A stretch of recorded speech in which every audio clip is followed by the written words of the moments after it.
Thank you. Hi, my name is Luisi. I'm from São Paulo, Brazil. Nice to meet you. Well, today I'm going to talk about children play of Brazil, play lyrics and songs. We are not good at politics, maybe not so good with the economy, but we are really good having fun, at least. So I was thinking, there's so many games and plays and songs that I could talk about, but then I discussed with some friends and with my family and some professors, and we summarized that the main types of games we have in Brazil are street games. We don't play in the jungles, but we have parks and even people in the countryside or even calmer streets. Children play a lot of physical games like tag games, hide and seek, and this kind of stuff. I will show you later. Improvisation play. There are some kids that they don't like physical activities, so there are lots of imagination games, word games, guessing games, and cheap handcrafted toys, because some toys are very expensive. Of course, children nowadays like to use computers, cell phones and stuff, but it's common in Brazil, for instance, we don't have a soccer ball, which is very expensive. Official soccer balls are really expensive. So let's do one with old socks. Many professional football players from Brazil, they started playing football using this kind of improvised toys. And games and lyrics, rhymes, or tongue twisters. I brought you some games. We will suffer together because I'm awful doing those too. For example, some traditional toys. I think some of them maybe not so Brazilian. I think they're common in other countries too. For instance, kites. We have really cheap and simple kites. I saw in Japan they're really beautiful and detailed, but most kites for kids are really that simple, only a few sticks and paper, and it flies. It's really nice. And dolls are really popular toys for girls, and cars are popular toys for boys, but it may change sometimes. Tops, I heard this is the word in English. We call it peão. It's like this heart-shaped toy that you throw in the floor and it will spin around itself. And finger puppets, they are really cute. They are made for old clothes or used felt. You can make a lot of puppets, really cute puppets. Lego and those building kind of toys, we have a lot of these. They're really cheap to be made, and you can create a lot if you are creative. And I found out that this is a really Brazilian toy. I didn't know it. This is called peteca. It looks like a badminton ball. It's like made of feathers and a heavier base. I will bring it someday, I promise. You can play tossing by like a badminton ball, but without, or with the thing, I forgot the name in English. Yes, thank you, with the racket. It is called peteca, which comes from the native Brazilian. It's from Tupi language. It means to hit. I think you can see the similarities between the balls. And of course, some commercial toys, like elsewhere in the world. We have Barbie dolls, but we also have Suzy, which is a Brazilian doll. She looks as artificial as the Barbie, but whatever. And also Banco Imobiliário, which is our version of Monopoly with Brazilian places and stuff instead of the Monopoly usual places and stuff.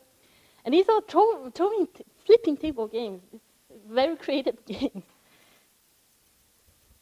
And about the street games, for instance, we have tag games. There was one kid, it chased the other kids when, it's your turn and stuff. We have ciranda, which comes from Portuguese tradition. They used to be like songs sung by adults, dance and songs. For example, remember in the end of the year, last year we had a Christmas party, and the girl from Norway, she showed that in the Norway, people dance around the Christmas tree. We have similar stuff, but in Brazil, it's not only a adult or children game, it's mostly a children game nowadays. And amarelinha, I don't know if there's any word in English, but usually draw those, how can I say? You make the drawing in the floor with, for instance, with chalk or pencil, and you jump in the order with 1 feet or 2 feet. The rule may vary according to what the children want to play. We have lots of also word games like Enigma. I think this is also common in other countries. You think of something, then you have to guess what it is by making only questions, and the person who imagines the word has to say only yes or no. And silent games, which are really used for annoying loud children, because if you go and say to annoying and loud Brazilian children, let's play yellow cow, they will zip their lips, because in the yellow cow game, it's implied the one who loses, he needs to eat yellow cows. You can guess it. And tongue twisters, which are the... I will try to do it because I'm really bad at it. For example, the first one says like, the hairs on the bottom of Pedro's feet is black. It's not that hard to speak that in English, but in Portuguese it goes like, o pelo do peito do pé do Pedro é preto. Can you repeat that?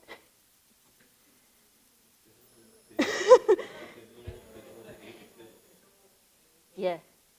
And they are really simple lines. You don't even sing it, it's already hard to speak. For example, saying one tiger, two tigers, three tigers, easy. But in Portuguese, it's the same thing.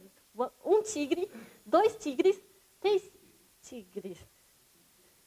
Yeah, the last part's really hard to do. And my favorite one, everybody knows this one, it's about mafagafos. Mafagafos, they don't exist. But I thought they were supposed to be birds because it goes something like, in the nest of mafagafos, there are 6 little mafagafos. Who will be the mafagator? Who will he or she will be a good desmafagator. There's no real translation for that. And I put the Domocon picture because I have no idea. Because since we are talking about nests, I thought mafagafos were birds. But somehow when I Google it, nowadays people use Domocon as a mafagafo. So the whole line goes like, no ninho de mafagafo tem 6 mafagafinhos. Quem será o desmafagafizar bom?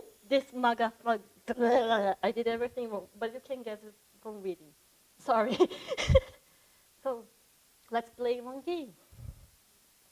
Par ou ímpar. I think you've seen that before. Par ou ímpar is a game played between 2 people to make a decision, to pick who's going to be the first one, who wants to win, to solve a dispute.